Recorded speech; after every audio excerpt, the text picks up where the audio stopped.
Today we're going to learn 7-card stud poker, and we can talk about 5-card stud too at the end. Stud poker is hold'em with a twist. Instead of shared community cards, each player has their own set of personal cards, some of which are dealt face up to either strike fear or create confusion among opponents. The goal of 7-card stud is to make the best 5-card poker hand from the 7 cards you're dealt, or win by forcing all other players to fold their hands. Good job. The game is typically played with 2 to 8 players. What you'll need: 1 52-card deck, and betting chips or tokens. Like other styles of poker, stud uses this poker ranking to determine the winner at the end of a round. If you need more detail about these combinations, link out to Playing Games Short on Poker Rankings. These are the stages of play in a round of 7-card stud: shuffle card cut, the ante, the deals with a round of betting after each deal, and finally the showdown. The round can end early if all but one player folds their hand. Set up and play.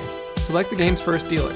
The dealer shuffles the deck and the player to their right cuts the cards. Ante. Before the deal, players wishing to play must ante. That means all players must put a predetermined amount, the ante, or a forced bet, away from their chips and in front of their play. We'll start with 1 chip valued at 10 cents. The dealer then takes all the chips and puts them in the central pot. The deals, 3rd Street through 7th, with a round of betting after each deal. The first deal is also known as 3rd Street. Starting with the player on their left, the dealer deals out 3 cards one at a time to each player. The first 2 cards are face down whole cards, and the third is dealt face up, known as the door card.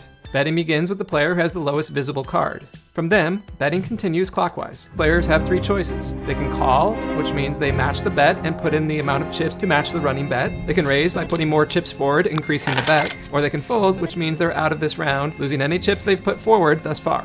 This continues until everyone who wishes to remain has put up enough chips to match the current bet. After this wraps up, the dealer pushes all the bet chips into the central pot. Next comes the following deal, known as 4th Street. Another card is dealt face up to each player. The player with the highest visible hand starts the betting. If the cards are equally ranked, suits are used to break the tie in the order of spades as the highest, hearts, diamonds, and finally clubs. Betting continues with the same rules as before. When betting concludes, the dealer pushes all of the chips into the central pot again. 5th and 6th Street rounds are exactly the same as the 4th. 1 card is dealt face up, and a round of betting begins with the best hand shown. The 7th Street or river is different. This 7th card is dealt face down. Betting, however, continues in the same way. Now, each player should have 4 cards face up and 3 face down whole cards that only they can see. The showdown. If there are 2 or more players left after the final betting round, a showdown occurs. Players reveal their hands, and the best 5-card poker hand wins the pot. Players can use any combination of 5 cards from their 7 cards to form the highest possible hand, and the best 5-card poker hand wins the pot.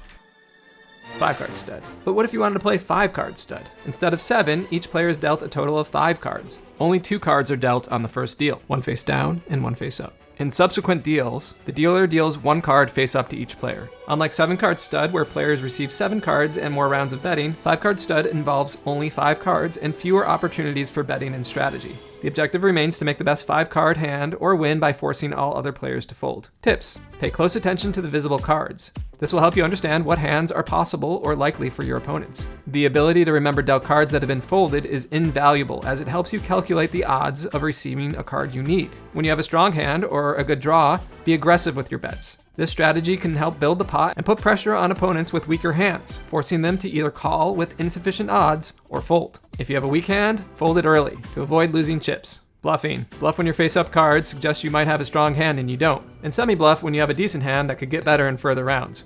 Variations. 7-card stud, high-low split. In this variation, the pot is split between the highest and lowest hands. The low hand must qualify by having 5 cards with ranks of 8 or lower, known as 8 or better. Players can win either the high half or the low half, or both if they have the best high and low hands. Razz. This is essentially a low-ball version of 7-card stud. The goal is to make the lowest possible hand. With straights and flushes not counting against you and aces always playing low. The best possible hand is ace 2, 3, 4, 5. Mississippi stud. This variation speeds up the game by removing the betting round after the 4th card. Players still receive 7 cards, but there are only 4 rounds of betting instead of 5. Down the river. In this variant, players receive 1 card face down and 1 card face up alternately until everyone has 3 face down cards and 4 face up cards. Queen and follow. In this version, the queen, and any card dealt after a queen, up card or down card, has special rules. For instance, if a queen is dealt face up, the player may be required to bet or raise. And subsequent cards dealt after a queen may also have betting requirements or bonuses. 7-card stud is a game of memory, strategy, and patience, rewarding players who can keep track of the cards and adapt their strategies based on visible information. Good luck out there.